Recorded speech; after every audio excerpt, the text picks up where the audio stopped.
Hey, you're listening to On the Media's Midweek Podcast. I'm Micah Lowinger. Last Friday, Washington State Attorney General Nick Brown sued Kalshi, the so-called prediction market platform where users can place bets on real-world events, such as the number of deportations this year, or the winner of Survivor 50, or football. In calling themselves a prediction market, they're misleading Washingtonians because their advertisements talk about a way to bet on the NFL, even though we live in Washington. They publicly pat themselves on the back for being sneaky and getting around Washington's gambling laws. But it's worse than being sneaky. It's a lie and it's illegal. Washington's civil lawsuit is now one of 20 waged against Kalshi and follows on the heels of Arizona Attorney General Chris Mays filing criminal charges against the company earlier this month. Prediction markets generated almost $64 billion in trading volume last year, hooking not only Kalshi's reportedly 5 million active users, but also media companies like CNN and Dow Jones, which have partnered respectively with Kalshi and Polymarket, another betting platform, to incorporate prediction market data in their reporting.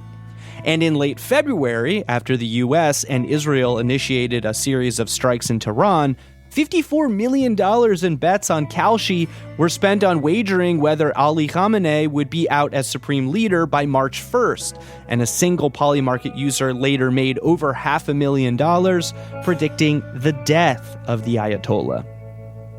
Prediction markets are just the intensification of a process that's been slowly transforming our relationship to our bodies, our careers, our hobbies, our lives. Everything is now metrics, and we can't stop counting them and tracking them and comparing them. But what do we lose out on when we become obsessed with numbers or lines moving up or down on a graph? In his new book, The Score, philosopher C.T. Nguyen turned to games. Yes, games like Twister, Dungeons & Dragons, and soccer to find answers. As a grad student, he and his friends became obsessed with German board games, playing and discussing them late into the night. I became obsessed with the games of Rainer Knizia. People call him the Mozart of German game design. He just gushed forth hundreds and hundreds of games. And one of the things he does incredibly well is he manipulates tiny little details in how the game is scored and how points are accumulated that completely change your relationship to the game.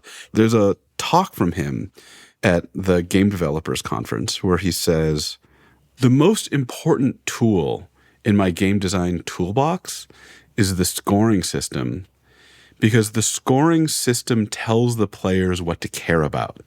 It sets their desires in the game. And there's a part of me, a board game player, who thinks this is something that we all knew. And there's a part of me that's a philosopher who went holy crap, that is so true and so weird. You open up a game and it tells you what to care about. The way you describe this, it almost feels like a magic spell. Like you use the example of pickup basketball. And if your best friend is on the other team, you don't care about your relationship with them. All you want to do is steal the ball from them or block their shots. And then if some guy who you hate is on your team, for as long as you're playing the game, he's your best friend. It's wild how much the goals as dictated by the game shape what you value. What this is called is the magic circle. This comes from an anthropologist named Johan Huizinga. A game is a special space where you cross into it and the meanings of things change and the roles change. It's so common and it's so everyday that we don't realize how weird it is. You have this magical ability. Open up some words and read them. Discover whether or not we're going to be killing each other or cooperating. And we just care. We have this ability to flex. And what's easy to miss is how incredibly fluid we are. A lot of the world takes advantage of this fluidity. With games, we're using this fluidity often to have a good time or enjoy ourselves. And in other parts of our life, large-scale systems see this about us and know that if they present us with a point system, we'll just kind of orient towards it. You're kind of talking about what we might call the gamification of real life.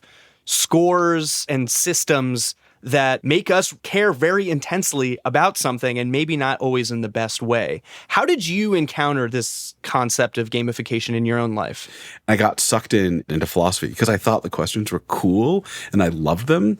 And then a thing happened that in retrospect should be totally unsurprising. I got professionalized. I went into graduate school and I came out knowing that there was a status ranked ordered list of the journals that we publish in and a status ordered ranked list of different departments and how fancy and important they were. And I had come to care deeply about those. You wanted to be published in the highest ranked journals. You wanted to work in the highest ranked philosophy department. Your career became a game of sorts. Yeah, it became a game, and it's not just me. This is a common pattern across the academy, across the rest of the world. Now that I'm in the publishing world, the bestseller list becomes this thing that everyone's attention is towards. In the sciences, the size of your grants. One of the things that seems to happen is that you enter the train for really large and rich reasons, and then the train gives you some very simple scoring system, and you orient. I came up with a term for this. I call it value capture, which is when you start orienting towards an external source of values. As an example of value capture, you talk about the U.S. News and World Report's law school rankings, and you lay out the pros and cons of that system. I love this case because a lot of times when people are thinking about this stuff, they're imagining some evil Machiavellian mustache-twiddling villain trying to manipulate people. And it's pretty clear to me that the U.S. News and World Report started ranking law schools for very good reasons. Originally, there was just Barron's, a book that had qualitative descriptions of the different missions and visions of each law school. But since they were like self-reported mission statements, a lot of people knew that they were BS, something that the PR department wrote up. And so some people could get access to the information behind the scenes. If you were from a family that had a lot of lawyers, a lot of internal knowledge of law schools, you could ask around. And for people like me, an immigrant's kid with no family connections, how is I supposed to know anything?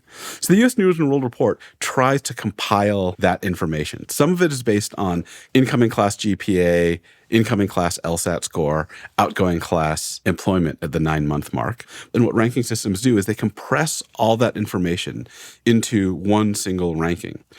Instead of a plural set of values, everyone is now pointed towards exactly the kinds of things that are measured in that system. One way for me to think about it is that value capture is a kind of outsourcing of your values. So instead of different law schools trying to figure out what they valued and different students trying to figure out what they valued, instead, everyone's outsourcing their value system to the U.S. News and World Report. So the entire process sucks out independent deliberation from the system. The latter part of your book is about how to stop metrics from defining our values. To get there, you say that it's important to understand how metrics came to take over our world and how their overwhelming popularity feels like an inevitable consequence of our collective attempt to understand each other. Can you explain how we got to this state in our world where politicians and bureaucrats and many more of us compulsively reach for numbers to constantly justify what they're doing? You point to the work of Theodore Porter, a historian of quantification. To understand this, you have to really understand the difference between qualitative and quantitative information. He says they're good at different things, and the problem comes from compulsively overreaching for quantitative information, even when it's inappropriate. So qualitative information, he says, is open-ended and dynamic and rich, but it travels badly between contexts. So the kind of written response I give to my students' essays rely on a lot of shared information to understand, and they travel badly to, say, someone in HR. So to get around this, we create quantitative information, like letter grades. If I give my student a B, that information can quickly travel and be immediately understood by someone in the law school or someone hiring in Silicon Valley, and it can aggregate instantly. And what enables it to do that is precisely that we've removed high context and high nuance. And we've fixed ourselves into informational buckets that are precisely there because everyone can understand them in the same way. We're getting portability at the price of nuance. And that to me is terrifying. We've been talking about the harms of using metrics and game logic in real life, But I want to explore the irony at the heart of your idea. How come those very same things, metrics and scoring systems, are what actually make games fun? One of my inspirations for understanding games is this philosopher Bernard Suits, who wrote this cult classic, The Grasshopper. And what he says a game is, to play a game is to take on unnecessary obstacles to create the possibility of struggling to overcome them. What he means is that in games, we take on artificial goals and we take on artificial constraints. That understanding is central to understanding, for me, not just games and play, but life. What he's saying is that what we're doing in games is not just trying to do it for the outcome itself. If you're trying to run a marathon, you're not just trying to get to that particular point in space. Because if that was all you cared about, you would take a taxi. You wouldn't run in a big circle. A lot of the time, the start line and the finish line are the same place. I mean, I'm a rock climber. If I cared about getting to the top efficiently, most of the time, the climbs we do, there's an easy path up the back. The fact that we forbid certain efficiencies means that what we care about is doing it a particular way. Suits literally puts it that games are a case where we try to do it the hard way or we go the long way. What this exposes for me is that games are a place that force you to confront the value of processes, the value of doing things in an interesting way. We know this in our hearts. We have motivational posters about this, like the journey is the destination, right? Yeah. That's what this means. One of my favorite board games, The Mind, you play it with a team of people. The game gives you random cards from a deck of 1 to 100. The task is play the cards in order without talking or communicating or signaling. And so you have to develop a kind of telepathic sense of timing. And the game teaches you that it's possible and that it's beautiful. This experience of near telepathy in your sense of timing. And I never knew I wanted that until the game gave me that with a very simple rule system and scoring system. Okay, so it's the journey over the destination. But what about winning? Where does winning fit into your theory of games?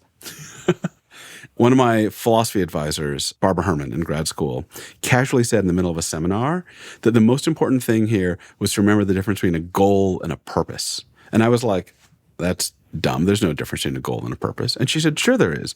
When you have your friends over for a night of cards, the goal is to win, but the purpose is to have fun. And a lot of the times, for some people, I call them achievement players, the goal and the purpose are one. They play to win, and what they want is to win. I suspect a lot of Olympians are like that. But a lot of us in other contexts aren't like that. A lot of us know in our hearts that if you play charades with people, you got to try to win to have fun, but winning doesn't actually matter. In our hearts, we know that goal and purpose are separate. And for this kind of play, and I call this striving play, what you're doing is you're taking on an interest in winning temporarily to have this incredible struggle. And this is, I think, a thing games teach us, that a lot of us are weird and flexible enough that we can take on goals temporarily for the joy of doing the thing. It's in the basic experience of playing Twister. What you want out of Twister is falling, because that's funny. But if you fall on purpose, that will not be funny. So to play Twister, you have to take on the weirdest mental posture.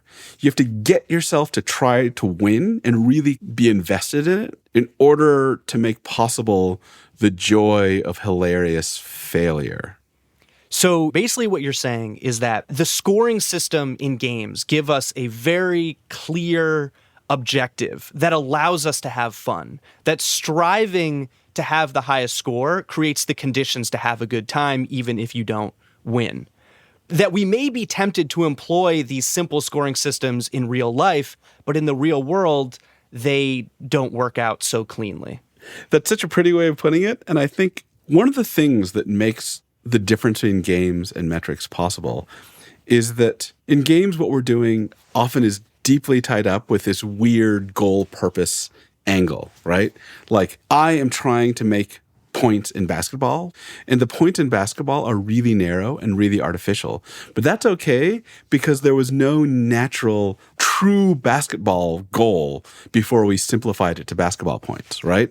Points in a basketball are something we just made up and we just tuned and we changed to give us this kind of interesting, cooperative, competitive, like fluid activity. Things are different in metrics where the kind of clear, simple scoring system is of something else, right? Like Twitter likes and follows are claiming to be about something in reality, which is communication. Rotten Tomatoes is claiming to be about something, which is the value of a movie, the goodness of a movie. And that, I think, is a massive difference. Like, we're transforming something that was real, that was standing, some rich value, by trying to condense it down to a scoring system. We want to know what the best movie is, so we look on Rotten Tomatoes, but what's being measured may not be what's the best art. It may be the movie that, most neatly meets the expectations of a certain set of critics. Yeah, the Rotten Tomatoes example, I think, is a really rich one. If you think about the way Rotten Tomatoes works, it presents itself as objective, but it's doing an enormous information deletion. My friend Matt Stroll, who's a philosopher of art, puts it this way.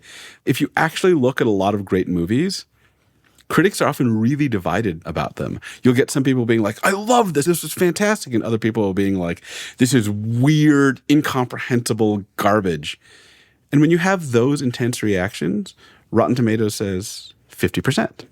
The kinds of movies that get 99% on Rotten Tomatoes are the kinds of movies where everyone's like, that was pretty good. I think the last Harry Potter movie got like 99% on Rotten Tomatoes. And if you looked at the reviews, everyone's like, that was fine. That was pretty good. But that information gets deleted in the process of harvesting a simple binary that's aggregatable. This is what you refer to as the gap, the distance between what's being measured and what actually matters. I think a nearby example of the gap that I became obsessed with was screen time. I'm a parent.